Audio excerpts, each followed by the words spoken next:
Olá, seja muito bem-vindo, muito bem-vinda a mais um Fora de Sala, o seu programa semanal das melhores conversas na internet sobre teologia, cultura e sociedade. Falamos aqui diretamente da congestionada Atibaia, cidade que provoca alegrias da gente pra gente chegar. Não, você veio com esse adjetivo?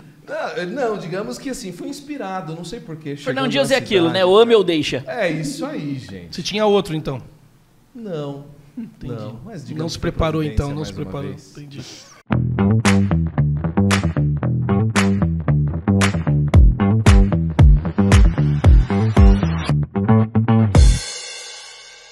Eu quero aproveitar agora para agradecer, porque pela primeira vez estamos falando diretamente aqui do Estúdio 4 da Rádio Mídia, que nos recebe pela primeira vez. Baita upgrade, baita upgrade. Poder gravar nesse estúdio aqui maravilhoso. Tem um upgrade, hein, Edu? Baita upgrade. Tá ficando chique, tá ficando sério esse negócio. As pessoas vão sentir falta daquela marca na parede que tinha atrás, né? As fitas, tudo errado, né, galera? É isso aí. Eu queria mandar um abraço pro Renan, mas agora a gente teve um excelente upgrade na nossa equipe. Obrigado, Renan. Mas agora a gente tem aqui o Fernando e a Márcia nos ajudando. É que apêndices são para ser cortados também, né? Exatamente. Mas, Renan, nós amamos você. Sim.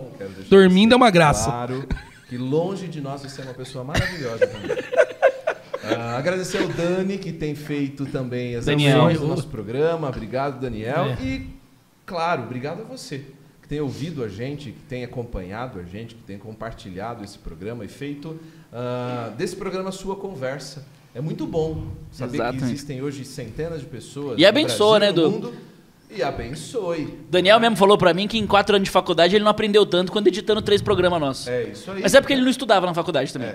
Isso diz muita coisa possível. sobre o Daniel. Exatamente. Né? Não sobre nós, é claro. Espero, né? Que não diga sobre a faculdade. Ô, Du, quero fazer uma menção então também. A Rádio Mídia fica dentro da Escola Ivens, que é de um irmão em Cristo nosso, o André, e que está cedendo para a gente esse espaço, a oportunidade de usar aqui de maneira generosa. Então, um abraço aí para o André. Valeu, André. André e família. Obrigado. Xandão. Obrigado. André. Queremos então aqui compondo a nossa mesa, apresentar os componentes, os nossos queridos amigos que estão com a gente aqui sempre, toda semana. Ele, o melhor professor de filosofia dessa cidade, aquele que vai de Platão a Simone de Beauvoir em 5 minutos. Joel Neto. Tem uma desconexão enorme. Mas você tem 5 minutos. Se fosse de Sartre, a Simone de Beauvoir é mesma escola ainda. Mesmo existencialismo ali, Sartre e Simone, mas... Seja bem-vindo, Joel. Tá bom. Pensei que você ia Muito falar bom alguma tá coisa aqui, tipo de Platão a Felipe Neto. Seu Jorge, né? Ou até o próprio Neto, né? Vai ficar para a próxima. O Neto é bem platônico. Você foi autista da Zona Norte, Pedro Vai te catar, Eduardo. Bom dia, pessoal. Tudo bem? O Pedro tá evoluindo na flauta, cara. Não, tá bem. Tá bem. Eu vou fazer uma apresentação em algum episódio, eu prometo. Eu vou trazer. Vou trazer um episódio no futuro. Posta no Instagram. Fora de sala. Vamos fazer uma bandinha tipo Chaves? Ó, se você quiser escolher um hino, eu toco no próximo episódio, tá bom? O Lucas toca violão. O Lucas toca Eu violão. toco baixo. O que você toca, Felipe? Nada. Você canta. Ele, o nosso amigo, o inimigo número 1 das mamães e papais reborn, Felipe Santos. Você tá chutando o bebê reborn? Já falei pros alunos que se eu chegar numa igreja e tiver bebê reborn no berçário, eu taco fogo na igreja. Taca fogo só no bebê reborn. Ó, mas eu queria dizer uma coisa sobre o Felipe, Eduardo. Que a gente gravou um episódio sobre cancelamento digital e tal. E eu fui cobrado de que o Felipe não tava no episódio, que ele fez falta. Eu falei assim, esse foi o movimento mais didático que a gente fez no episódio. Exatamente. A gente Eu fui cancelou cancelado o Felipe. pela A gente equipe, cancelou, pelo grupo. podia deixar o Felipe gravar. Cancelável. Exatamente. Ele que passou depois de uma imersão na cultura holandesa, experimentando os melhores... Não, que experimentando não fala nada. Não continue. Chegou cheirando fumaça, deve até trocar de roupa. Eu vi que é a logomarca do SBPV. Vamos devagar. Não, mas a fumaça não veio dele. Não veio dele. Não veio dele. Exatamente. O nosso... O cara viveu um sacrifício no templo por uma semana. Só pegando cheiro de fumaça. Nosso querido encantador de estudantes. Lucas Sabatia, seja bem-vindo. Isso aí. O mais neocalvinista dentre todos nós. Uma alegria estar com vocês. Muito bem. Queridos, E só fazendo bons amigos, hein? Bons amigos. Bons amigos, Não, agora são Nata da... rodas de não, creme de la creme. Brasileira. Isso aí. Não é. A gente está muito chique. Queridos, eu quero lembrar você que está ouvindo aqui a gente, você pode e deve apoiar o nosso programa. Você que tem feito desse programa sua conversa, tem acompanhado com a gente, você pode nos ajudar a manter esse programa no ar. Compartilhando, seguindo as nossas redes sociais, se inscrevendo no YouTube, mas agora também apoiando a gente pelo apoia.se/fora de sala. Ali você vai encontrar todas as informações, como você pode nos ajudar e como você pode contribuir financeiramente para que essa alegre conversa teológica continue alcançando mais e mais pessoas. É isso? Muito legal. Né? Muito bom, Du. Muito bem. Meus amigos, existem alguns xingamentos gospel que a gente gosta de dar por aí. Dentre eles está herege. Seu herege. Né? Seu herege. Herege é uma Achei que você ia falar quando a gente chama alguém de incircunciso, filisteu. Abençoado, né? O cara te fecha no trânsito e chama de abençoado. Dentre eles, quando alguém você Impuro. não concorda com alguém, você diz o quê? Herege. A palavra heresia é uma daquelas que aparecem todas as vezes que alguém deseja refutar o pensamento de alguém, mas não sabe como, né? A gente só taxa de herege ali e pronto. Basta uma figura pública fazer uma declaração controversa que a palavra heresia invade a nossa timeline, invade as conversas do Twitter e de tudo quanto é lugar. Eventos assim trazem para a gente à tona a importância de a gente entender o que afinal significa heresia. Esse é apenas um termo pejorativo, é um termo que a gente realmente usa por uma divergência de opinião, porque alguns ensinamentos são considerados para nós heréticos e outros não, e qual situação e momento e até mesmo postura que nós devemos ter diante das heresias. Para entender melhor esse conceito e explicar a história e a teologia por trás desse termo, hoje o Fora de Sala abre um espaço especial para que a gente possa conversar mais sobre esse assunto. Gente, quando a gente fala de heresia, existem muitas fogueiras sendo acesas por aí, né? Já acendemos muitas fogueiras na história por esse termo e continuamos acendendo hoje de forma digital. Fogueiras digitais. Ou presencial, né? Fogueiras digitais e é isso que é o foguinho que o pessoal... Não, né? Não. Foguinho é outra coisa. Não sei. Também não sei, eu tenho ouvido falar. Foguinho, eu aprendi desse foguinho, depois a gente conversa. Será que tem fogueira EAD? Hoje em dia, sim. Sim, o Joel construiu uma lareira digital na casa dele. Não dá pra ter fogueira EAD. Não, minha lareira tem controle remoto. Mas, gente, quando é que esse termo heresia começa a aparecer dentro da história do cristianismo? Quando é que a gente começa a ter esse termo aparecendo e sendo usado na história? Olha, eu vou te falar, se o Felipe souber disso, aí eu paro. Então, ele sabe. Ajuda a gente, Felipe. Não, a palavra heresia ela é uma palavra grega, né? Heresia era a pessoa hereses, né? Pensar contrário àquilo que é estabelecido. Era uma pessoa que ela se sentia livre para pensar. Distinta. Isso, é uma escolha distinta. Na filosofia, escolha distinta. Isso, ela escolhia pensar, ela escolhia refletir de maneira distinta daquilo que era o padrão. E esse vocabulário ele já é incorporado à igreja pelos pais da igreja, lá bem no início, imagino que no 2º século, porque por ser uma palavra corrente na língua grega. A ideia era as pessoas que criam em elementos que abordavam elementos da fé, ou que explicavam, que aceitavam elementos da fé a partir de uma explicação que fosse diferente daquilo que era comum, ela era considerada uma herege. No começo, não necessariamente ela era jogada na fogueira, né? Mas havia sim uma rejeição a esse tipo de pessoa, a esse tipo de pensamento. Tem um episódio interessante lá claro, não está na Bíblia, mas está nos pais da igreja, eu não lembro exatamente em qual, a ideia de que João, enquanto ele chegou num banho público em Éfeso, e estava lá um homem chamado Cerinto, que era proponente de uma das heresias dentro do gnosticismo. Alguns vão dizer que até a heresia por trás da carta de 1 João, inclusive. Exatamente. E João aí, apóstolo. Isso, João apóstolo, e João vira para os seus discípulos e fala assim: saímos daqui antes que o teto desse lugar caia sobre as nossas cabeças por estarmos dividindo o mesmo espaço com esse herege. Claro que é uma história que já vem ali, provavelmente do início, metade do 2º século. A lenda dizia até que, na verdade, ele esperava o juízo de Deus sobre Cerinto, né? Exatamente. Então eles não queriam estar onde ele estivesse, porque Deus iria punir e destruir o Qualquer momento. Isso, então você vê que heresias do 1º século, especialmente nós temos o docetismo, temos as expressões do gnosticismo, elas já eram tratadas como heresia. Mas o termo ele começa a se tornar não mainstream, mas ele quando os dogmas são não estabelecidos, quando os dogmas são fundamentados na história da igreja, especialmente a partir do século IV, você já começa, a palavra heresia já começa a ser usada para lidar com o entendimento dos dogmas de maneira distinta dentro do corpo de crenças da igreja. Essa palavra grega, heresis, ela acontece no Novo Testamento pelo menos umas 5, 6 vezes, mas dentro das cartas, especialmente 1 Pedro e Coríntios, ela começa a ter essa conotação de um ensino divergente daquilo que faz parte da tradição apostólica. Então, a heresia, no início da história da igreja, ali no cristianismo primitivo, ela é todo e qualquer ensino que é contrário à verdade do evangelho e que também é contrário àquilo que a igreja crê por meio do ensino dos apóstolos. Então, por exemplo, em 2 Pedro, no capítulo 2, o primeiro versículo diz o seguinte: no passado, surgiram falsos profetas no meio do povo, como também surgirão entre vocês falsos mestres, e estes introduzirão secretamente heresias destruidoras. E aí ele dá um exemplo desse tipo de heresia, ele diz: chegando a negar o soberano que os resgatou, trazendo sobre si mesmos repentina destruição.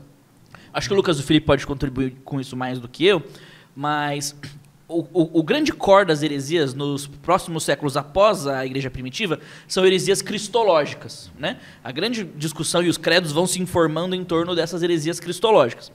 Mas já no 1º século isso já faz parte. Se você ler 1 Pedro, 2 Pedro e 1 João, você vê que existe uma preocupação muito grande dos apóstolos de defender a encarnação, a divindade e a ressurreição de Cristo. Dá para pôr Gálatas nesse balde? Por quê? Porque a tentativa de judaizar é considerada pelos apóstolos também como um movimento herético.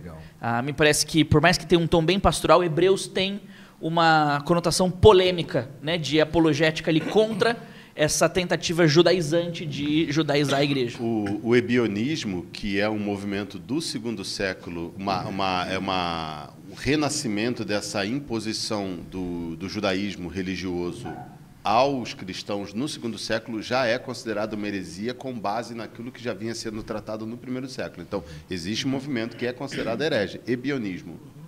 Agora, heresia não é somente crença, heresia também tem a ver com prática.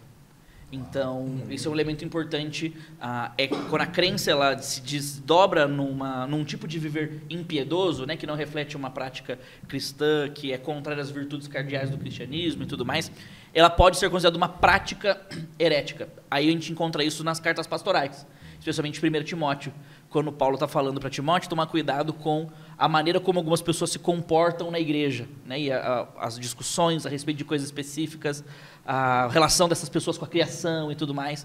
Então, a heresia não é somente uma crença equivocada, ela é uma defesa contrária a uma verdade claramente apostólica e que toca o evangelho, mas também pode ser um tipo de comportamento que é oriundo dessa crença. Do mesmo jeito que a gente fala que uma boa ortodoxia gera uma boa ortopraxia, né? Ao contrário é verdadeiro também, né? Se você tem uma crença equivocada do estabelecido, você também vai ter uma prática equivocada. Agora, a minha pergunta para discutir, o que é o estabelecido, né? Essa é a grande questão. É a pergunta de $1 milhão, né? A gente tenta levantar nesse podcast. Que afinal, então, de fato, é heresia. Depois, para que a gente discuta, nos ajude a entender, então, o que não é heresia. Mas antes, vamos começar aí pela estrutura básica, amigos. O que é heresia? Talvez se a gente voltar lá no nosso episódio sobre a triagem teológica e a gente falar sobre aquilo que é primário, aquilo que é essencial, a gente vai conseguir entender um pouquinho melhor do que é o padrão cristão, né? Porque se a heresia é o desvio do padrão, a pergunta é qual o padrão? Né? Qual o padrão e quem estabelece esse padrão? O Felipe mencionou algumas heresias cristológicas, e no final das contas, o texto que o Pedro trouxe aqui para a gente, a negação do soberano que os resgatou, quem é o soberano que nos resgatou? Né? No final das contas, Cristo é o padrão. Então, a negação de Cristo, da identidade dele, né? Daquela confissão do próprio Pedro, tu és o Filho de Deus, o Cristo, a negação disso é o desvio do padrão que é o próprio Cristo. Obviamente que a igreja teve que diante de toda essa revelação de Deus na pessoa do Cristo, ela se organizou e descreveu o que ela cria. Né? Então, quando você pega ali o credo apostólico, o credo niceno, constantinopolitano ali com o complemento dele em 381, ou até a fórmula de Calcedônia, você tem a igreja falando, isso aqui é quem Deus é, isso aqui é o que nós cremos sobre Jesus. Então, de maneira muito básica, aquilo representa, em toda a tradição cristã, o que de mais fundamental a igreja crê. Né? Então, de maneira inicial aqui, a gente pode já estabelecer que heresia é qualquer desvio daquilo que foi estabelecido pela igreja como receptora da revelação divina na Escritura, né? Na palavra encarnada, o Cristo. Então, negar a sua divindade, negar a sua humanidade, negar esse Deus que é Pai, Filho e Espírito Santo, tudo isso envolve, de alguma maneira, a negação do próprio cristianismo. É essencial à nossa fé. E essa busca por responder quem Deus é, como o Lucas falou, passa por reconhecer quem Jesus é como aquele que revela o Deus triuno a nós, né? Essa ideia do Deus visível revelando o Deus invisível, né? E parece que não mudou muito. As grandes heresias que nós ainda identificamos, nós identificamos por meio da cristologia, da percepção por Jesus. E essa ideia do negar o soberano da criação, de Pedro, está ligado ao que você falou em Gálatas. Né? A tentativa judaizante em Gálatas é exatamente a tentativa da afirmação de que Cristo não é suficiente na sua obra redentiva para resolver o problema. Então, nós precisamos complementá-la. Né? Então, acho que ainda passa desde os primórdios da história da teologia, parece passar pela mesma coisa ainda, essa expressão do esplendor da glória de Deus, que é o próprio Cristo. Interessante que toda heresia contemporânea, toda heresia em toda a época da igreja, ela é uma espécie de releitura das heresias que surgem do primeiro ao terceiro século, ao quarto século. Elas são muito, muito parecidas, você encontra a base em todas elas. O que nós vemos na história da igreja naquele início? Primeiro, segundo e terceiro século, a igreja se organizando para combater ensinos e práticas que fossem distintas daquilo que se entendia ter sido recebido dos apóstolos.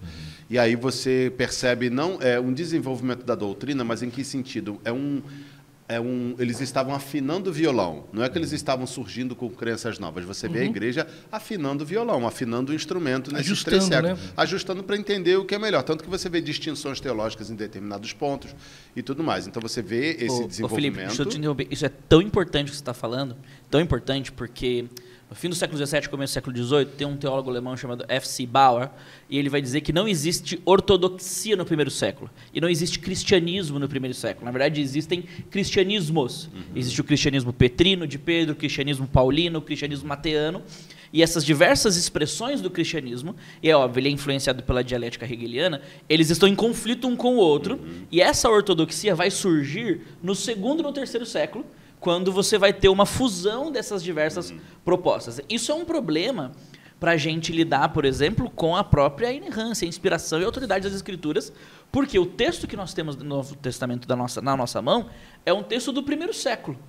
E a gente vai precisar afirmar que, na verdade, não existe coerência interna dentro desse texto se nós temos diversas expressões do cristianismo, né, de diversas comunidades. Isso. Então, é muito importante isso que você está destacando. E essa expressão do Bauer, que ele menciona, ela é uma releitura da história da igreja naqueles 3 primeiros séculos. Isso. Existia entre os pais da igreja, que eram os grandes teólogos, os grandes líderes do cristianismo naquele momento, uma noção muito clara de que existe existe uma fé que foi de uma vez por todas entregue aos santos, como Judas fala, e essa fé é baseada naquilo que é crido por todos, em todo tempo, em todos os lugares. embora houvesse pequenas distinções de grupo a grupo. Tanto que quando aparecia alguém muito diferente, a igreja conseguia detectar aquilo. E aí, nos séculos 4 e 5, nós temos os primeiros grandes concílios, que aí você tem a autoridade estatal ajudando a igreja a sentar e pensar sobre isso. Nós temos, nos anos 300 e nos anos 400, 4 grandes concílios que dão a tônica do que seria o dogma da fé cristã. Você tem Nicéia, Constantinopla, Éfeso e Calcedônia. Você tem uma série de heresias cristológicas, heresias em relação à Trindade, trinitarianas. Você tem questões sobre a natureza da igreja, questões sobre a natureza dos crentes, sobre a natureza dos sacramentos ou ordenanças, sendo debatido nesses 2 séculos, sobre Maria, sobre o Espírito Santo, que são extremamente importantes para o que vem depois. Sem esses 4 grandes concílios e essas discussões que são bem delimitadas nos séculos 4 e 5, você teria a ruína do cristianismo durante a Idade Média. Você vai ter ainda 3 outros grandes concílios importantes, alguns contestados, outros nem tanto, mas quando você sai do 4º século, do 5º século, com qualquer cristão que saia do 5º século recitando o credo apostólico ou credo niceno-constantinopolitano, ali nós temos a síntese do que é a fé cristã, no nível mais básico, aquela coisa enxuta, no nível mais básico que nos diz o que nós cremos como cristãos, e qualquer pessoa que divirja disso aqui ou que pratique algo distinto disso aqui, essa pessoa é considerada um herege. Agora você consegue selar essa pessoa, determinar o que é e o que não é.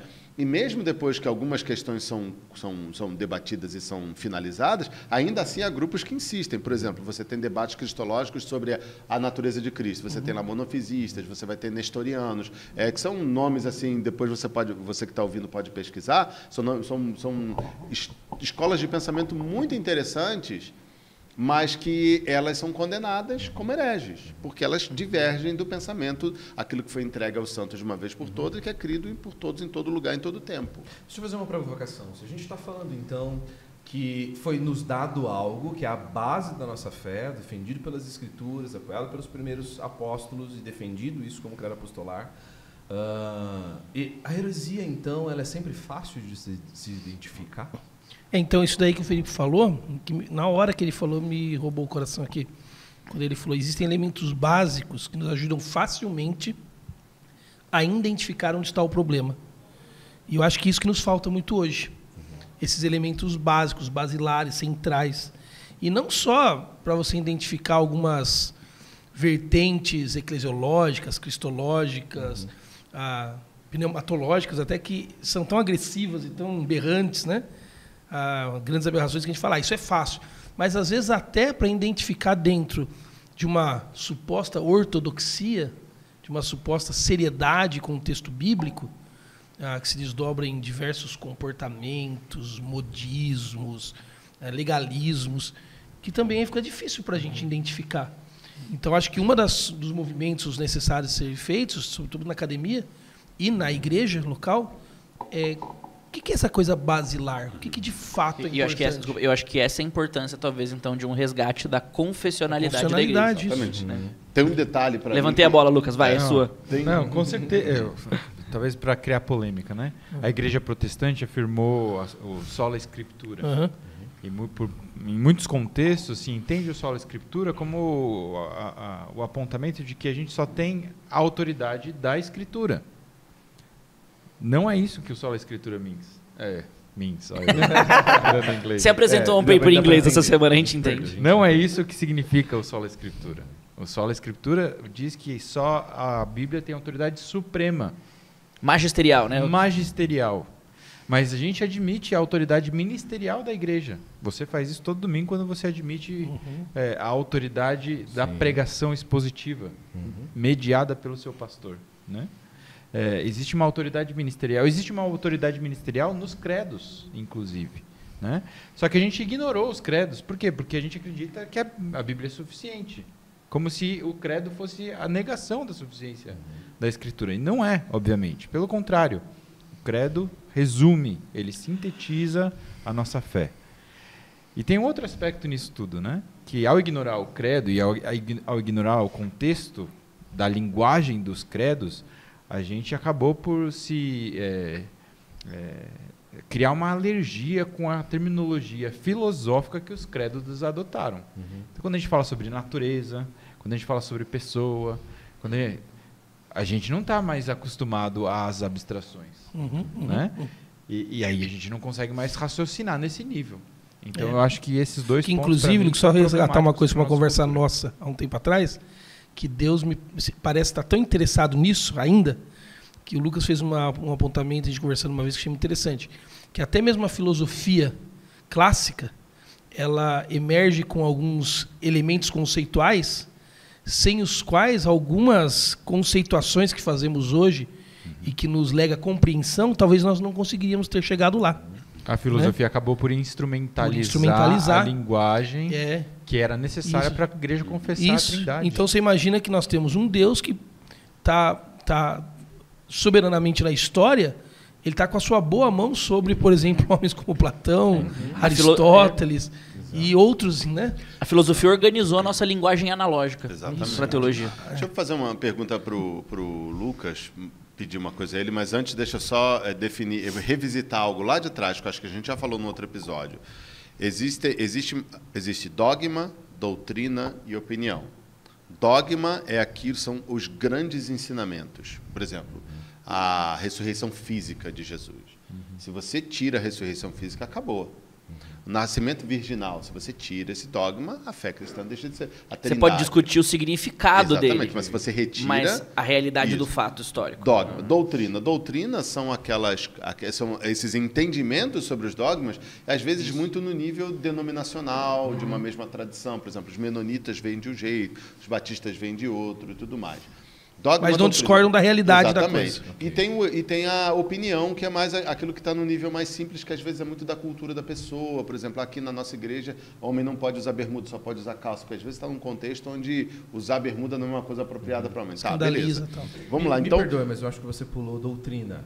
Não, ele falou. Sim, isso. Então, dogma, doutrina e opinião. Diante desse quadro, explica para a gente agora o que é credo e o que é confissão, porque eles se encaixam nesse... Sim, o credo é aquilo que é mais fundamental e que a gente fala dos credos ecumênicos, né? São aplicáveis a todos os âmbitos cristãos, né? Que toda igreja cristã deveria sustentá-los e defendê-los para ser cristã. Se você não acredita neles, você não é cristão. Símbolo apostólico, Niceia, Constantinopla, Éfeso e... Calcedônia. Tá.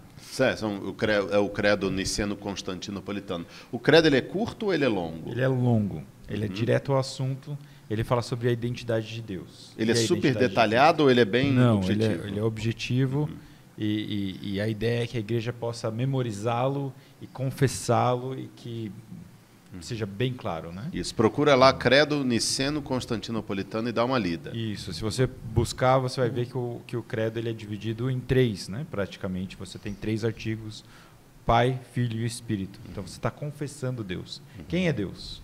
Esse é o Deus que nós confessamos e então adoramos. E confissão. A fórmula de Calcedônia é um pouco diferente, porque ela não é algo completamente distinto do credo niceno-constantinopolitano. Mas ela é uma especificação e refinamento de um elemento cristológico. Ela é uma fórmula que especifica e esclarece o elemento cristológico, exatamente. Especialmente no que diz respeito às naturezas, né? Exatamente. Eu sou uma negação em lembrar disso. Uma pessoa, 2 naturezas, né?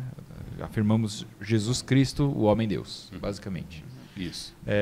Credo, confissão. Agora, quando você entra nas confissões, as confissões são longas, elas são muito mais detalhadas em termos de explicação doutrinária, né, explicação sobre a fé. E aí você vai tratar sobre praticamente todas as seções de uma teologia sistemática. E ela pode ser apologética também, do tipo, não cremos nisso, ou isso aqui não é correto. E ela vai tomar vários formatos. Então você tem as confissões, mas você tem junto com as confissões os catecismos que acompanham, ou o catecismo maior, o catecismo menor, para ensinar adultos, para ensinar crianças. Você tem o catecismo resumido, o catecismo estendido, mas tudo isso com base numa declaração de fé mais complexa e mais completa e contextual. Isso aqui que é importante. A confissão é contextual. Então você tem, por exemplo, a Confissão de Fé de Westminster. Você tem a Confissão Batista de 1689.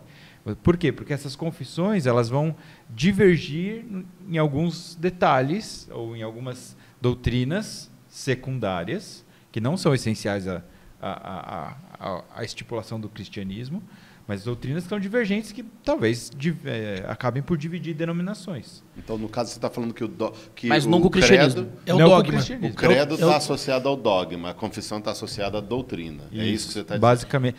Assim, e a opinião ninguém se importa. Claro, né? A confissão, E a opinião são os que escrevem livros explicando o catecismo. A confissão, ela elabora em cima do credo. Então, normalmente, você vai encontrar elementos dos credos nas confissões, né?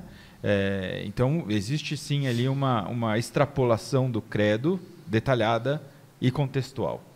Por exemplo, se hoje a gente fosse fazer uma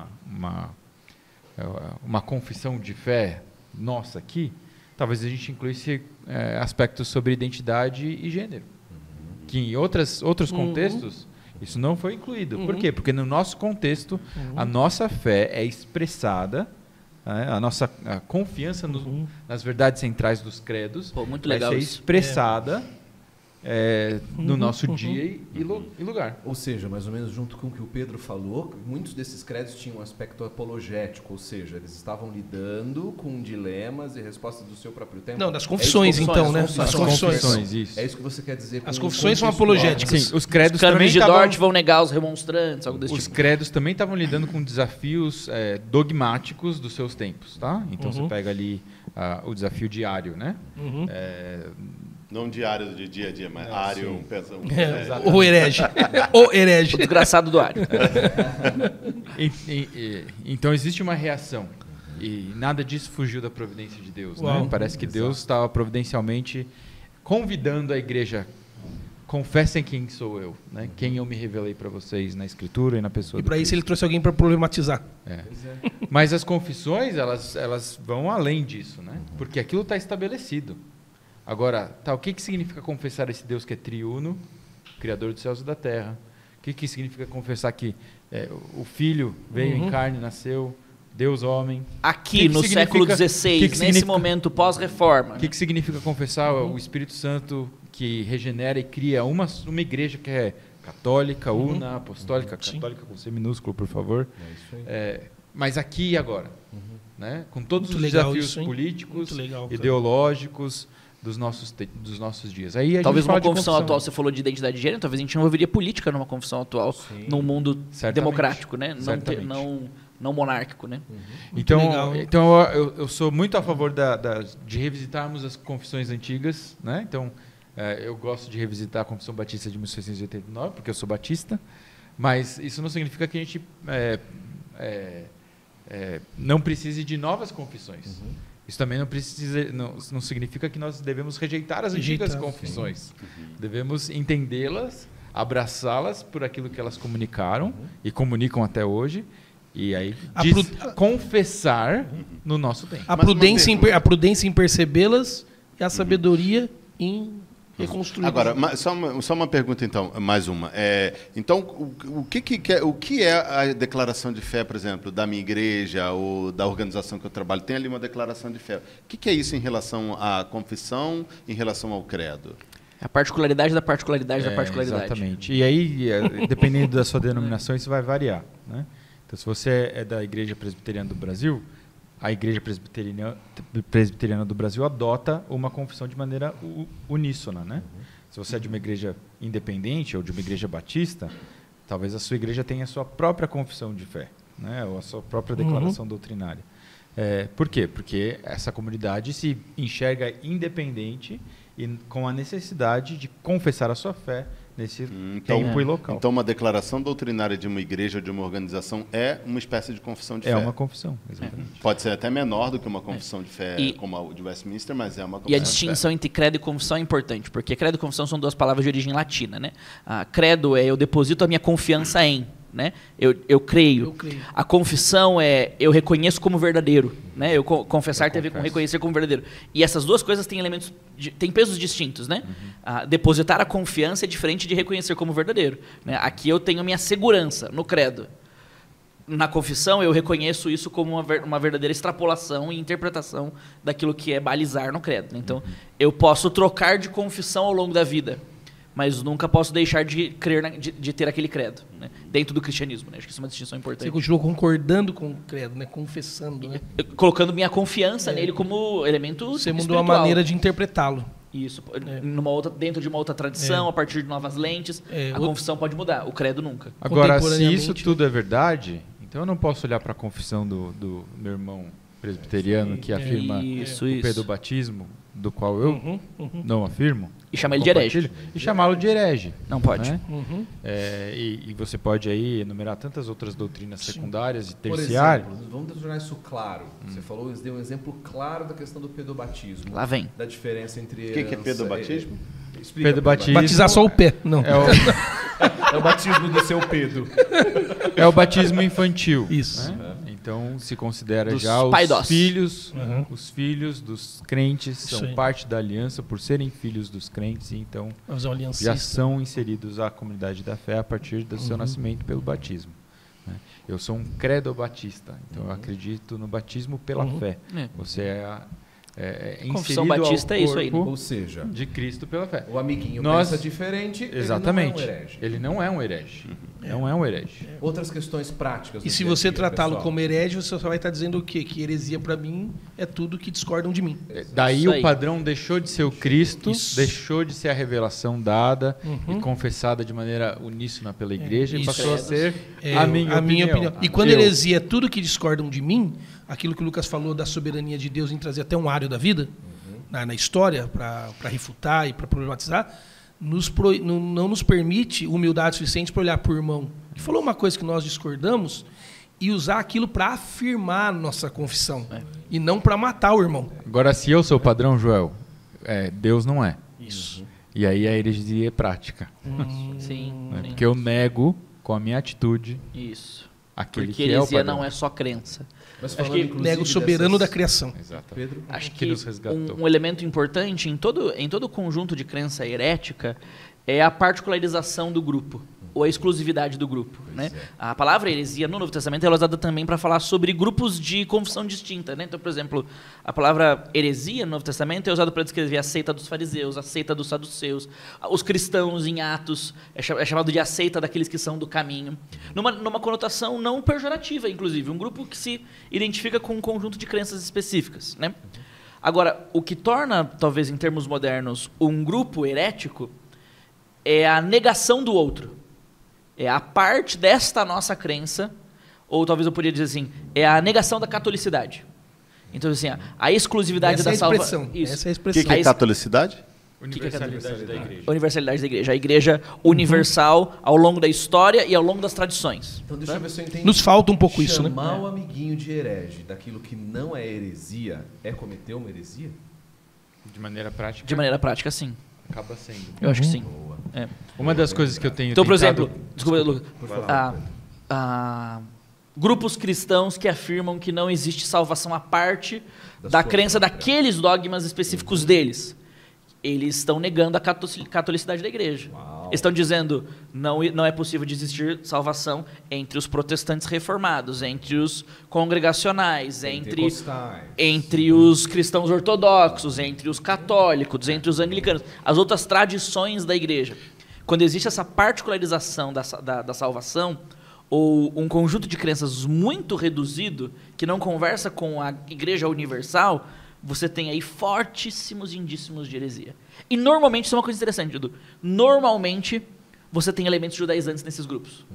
Isso volta naquilo que o Felipe pontuou lá atrás, né? Você sempre tem uma releitura de aquilo que estava acontecendo no primeiro século. Sim. Você tem um resgate de um pacto que não é mais o nosso pacto. Né? Agora, ali, eu vou fazer com você o que o Felipe fez com o Lucas. Essa conjunto de crenças reduzidíssimo, o que isso tem a ver com uma seita? Uma seita é o grupo que diz que somente o seu conjunto de dogmas, de crenças, é verdadeiro e plausível e aceitável. Tá bom? Então, por exemplo, nós somos batistas e eu estudei numa faculdade presbiteriana. Eu tinha professores que criam e liam a Bíblia de maneira distinta das minhas. Isso não faz deles hereges.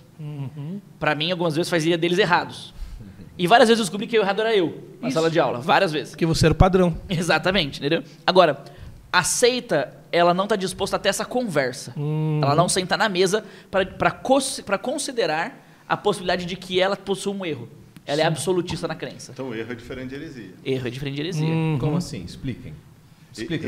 Pô, nós vamos ficar explicando até aqui. Heresia. Não, acho que a maneira Cara, esse mais é o episódio simples. mais taxonográfico. Pra mim, assim, o que eu. Não, mas é importante. Ó, como eu gosto muito bom. de pensar, heresia é aquilo que te manda para o inferno. Erro é aquilo que prejudica o seu discipulado. Tá? Se você Não, erra, repete. heresia é aquilo que te manda para o inferno. Tá. Erro é aquilo que prejudica o seu discipulado, o seu crescimento. Uma pessoa ela pode estar inserida num contexto em que algum tipo de erro está sendo promovido e toda a construção daquele grupo é baseada naquele erro, o discipulado dela vai ser prejudicado. Sem querer detonar ninguém, mas vamos pensar. Uma pessoa que está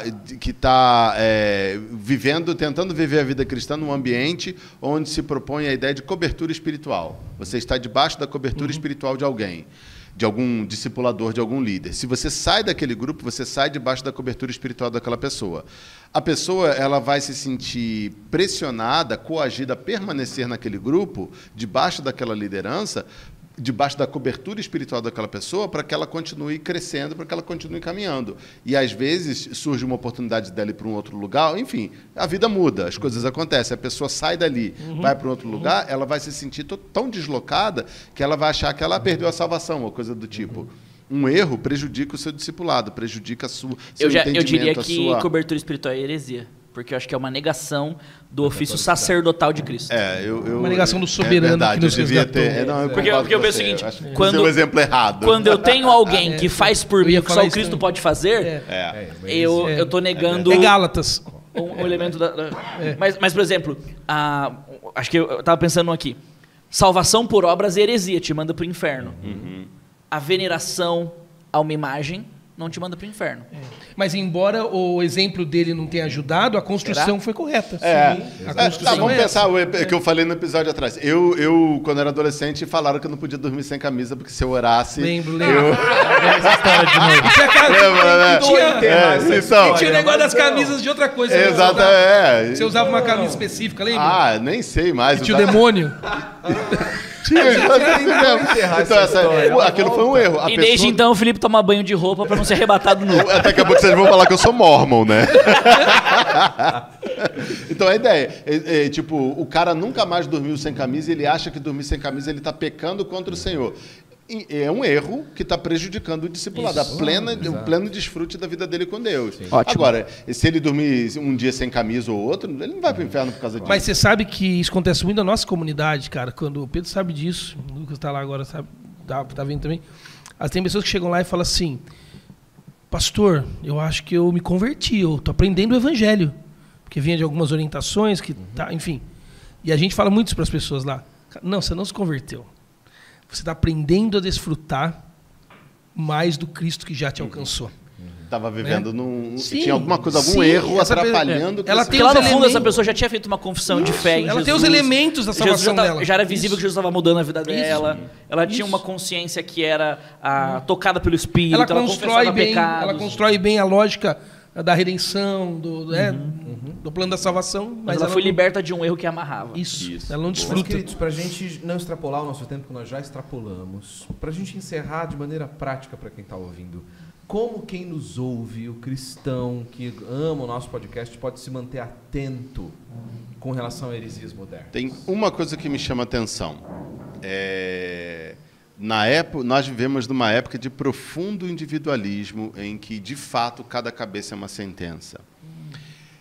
Os grupos protestantes se multiplicam, se dividem, redividem, e as pessoas constroem ministérios baseados na visão que recebeu, ou nisso ou naquilo outro. Alguém que está caminhando... Eu acho que as pessoas têm que ser muito cuidadosas por estarem se associando não a grupos, mas a indivíduos, não a denominações, mas a pequenos grupos fechados que acreditam que só o caminho dele é verdadeiro. Aquela ideia. Aí sim existem muitos cristianismos na concepção do Bauer. Então, se você analisa o que a sua igreja local ensina. Se a sua igreja local não faz parte de uma tradição denominacional, de uma tradição do protestantismo histórico, eu não estou falando que ela tem que ser toda quadradinha, não. Se ela não faz parte, se ela é uma igreja independente, se ela é um ministério que nasceu da cabeça de alguém, avalia. nós estamos caminhando junto com os outros crentes históricos. Se eu pegar um dogma aqui, eu consigo, a declaração de fé, o credo, se eu pegar o credo e eu ler a minha liderança, a igreja que eu faço parte, ela concorda com aquilo que está lá. Se eu pegar uma confissão de fé batista, Westminster, a segunda confissão de fé helvética, ou coisa do tipo, e nós lermos, nós nos identificamos como irmãos em Cristo daquelas pessoas, ou nós estamos tão para lá, tão assim longe de todo mundo que a gente não se identifica com ninguém, só com o nosso próprio grupinho. Você pode estar numa seita, você pode estar vivendo uma heresia, você pode estar comprometendo não só o seu crescimento, mas a própria salvação, né? Boa. E existem tantas igrejas hoje que não tem qualquer associação confessional e não tem declaração de fé, e a declaração de fé é o pastor. Né? E ela é volátil, né? Às vezes ele crê em coisas distintas dentro do mesmo ano, sobre o mesmo assunto, e tudo bem, ele falou. Exatamente. Eu vou dar um exemplo para dizer uma coisa que eu acho que seria prática. Ontem de manhã, uma pessoa bastante reflexiva da nossa igreja me mandou uma mensagem no WhatsApp dizendo assim: pastor, queria fazer uma pergunta sobre a mensagem de domingo. Aí ele falou assim: mas não é um questionamento, sabe? Tentando se desculpar porque ele ia me fazer uma pergunta. Aí eu respondi assim: meu irmão, eu não posso agora te responder uma coisa tão complexa. Daqui a pouco eu te respondo. Mas eu quero dizer uma coisa, me deu um áudio. Falei assim: eu não tenho o menor problema se for um questionamento. O meu problema é se eu continuar pregando e você não tiver nenhuma resistência reflexiva ao que eu falo. Porque pessoas que ouvem o outro sem nenhuma resistência reflexiva são altamente manipuláveis. Altamente manipuláveis. Então as pessoas precisam aprender, como os bereanos, né? Eles precisam aprender a ouvir com resistência reflexiva. Dentro de um core, de uma comunidade que você entende que ela tem. Né? Então, eu concordo demais com isso. Você precisa olhar para uma comunidade de fé local e descobrir, ela tem uma confissão, essa confissão aponta ela para esse credo básico que precisa ser afirmado, do Deus Trino, do Cristo. Porque às vezes a sua igreja não faz parte de uma denominação maior, mas ela está inserida dentro daquela tradição. Mas aí, Felipe, quando nós voltarmos daquele credo que se transformou numa confissão, todos esses termos que vocês tão bem delinearam, cuidado, muito cuidado, para que a maneira de dizer que você deveria viver essas coisas na prática do dia a dia não é um mero movimento de manipulação de alguém sobre você, porque sempre que isso acontece é para alcançar interesses de quem manipulou. Então, muito cuidado. Uma coisa que nós fizemos lá na igreja recentemente, eu fiz isso com gerações e estou fazendo isso no nosso programa de ensino formal na igreja. Né? Eu tive uma aula com os adolescentes recentemente, onde nós estudamos o que é ortodoxia. Nós definimos o termo e eu ensinei para eles o que faz alguém um cristão ao longo de toda a história. Nós estudamos durante uma manhã toda o Credo dos Apóstolos. Li com eles frase por frase, mostrei para eles, porque nós temos vários adolescentes vindo de... Nós temos vários adolescentes. Nós temos vários adolescentes vindo de diversas tradições, de dentro do cristianismo, dentro do catolicismo e tudo mais, do paganismo, e de várias expressões não religiosas. Do mundo do Minecraft. Ensinei eles sobre isso, e a gente vai fazer isso com a igreja toda agora. O Lucas foi escalado para dar um curso no nosso programa de formação na igreja, que é um curso dividido em 2 módulos sobre as principais doutrinas do cristianismo, dividido em 8 artigos com base no Credo dos Apóstolos. Então a gente vai ensinar a igreja... Não sabia disso. Inclusive ele vai fazer isso fumando charuto e tomando uísque 12 anos. Exato. E ele vai recitar em latim o símbolo apostólico. Diretamente da Holanda. Nossa! Olha, larga esse país pra lá, rapaz. Queridos, esse foi... Edu. Desculpa, não sei se você queria terminar. Não, eu quero. Eu quero dizer, o Lucas não bebe uísque 12 anos e nem fuma charuto. Não, Lucas. Uma das coisas que eu acho interessante de pensar no final desse episódio é: quer evitar a heresia? Aprenda a ortodoxia dos credos. Né? Então, ensine isso na escola dominical, na escola da sua igreja. Ensine os seus filhos. Memorize os credos com eles. Hoje tem tanto material, né, Lucas? Tanto uma das material. coisas, inclusive. Nossa igreja lá nos Estados Unidos tinha o costume de recorrentemente declamar os credos junto. Cara, que legal você ficar de pé e confessar a sua fé. Nós Coreia, cremos assim, né? nisso.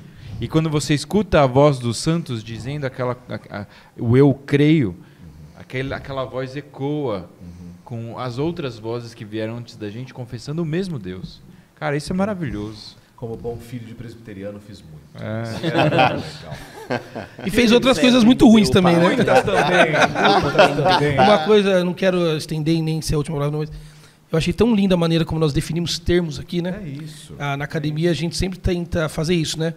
A pessoa faz uma pergunta e a gente fala, defina termo. É isso aí. Porque sem a gente definida é difícil isso a gente continuar. E a gente definiu vários termos muito legais É aqui. muito bom definir antes de discordar. Isso, né? isso mesmo. Esse cara. é o caminho. Isso, muito bom. Gente, esse é o Fora de Sala. Se esse programa tem te agradado, lembre-se que o podcast é para quem ama Jesus, para quem ama pensar e para quem quer crescer na fé com maturidade.